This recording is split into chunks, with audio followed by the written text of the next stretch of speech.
Grabe ang bilis ng araw, papasok na naman ako. Ako nga pala si Ace, isang second-timer OFW dito sa Middle East. Tara, samahan niyo akong maglakad papasok sa aking trabaho. Madalang sa madalas, ganito yung nilalakad ko araw-araw, lalo na pagka ang pasok ko is alas 3 ng hapon. Kasi nga wala kaming service pag ganitong oras.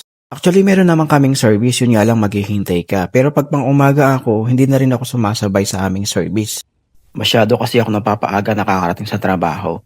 Minsan kasi pag hindi mo talaga gustong environment ng trabaho mo, mas gusto mo pang pumasok ng sakto-sakto na lang. Malapit lang naman tong nilalakad ko, mga 15 to 20 minutes lang naman makakarating na ako dun sa aking pupuntahan. Bawal ko nga pala kayong isama sa aking trabaho, masyado kasing confidential yung mga inahawakan naming report. Ito pala yung oras na pauwi na ako, ganito naman yung status pag pauwi ako.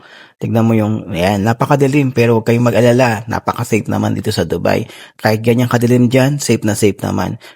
Pagbaba ko ng metro station, ito na yung shortcut papunta sa aming accommodation. So sige, sa susunod na lang, ingat, salamat!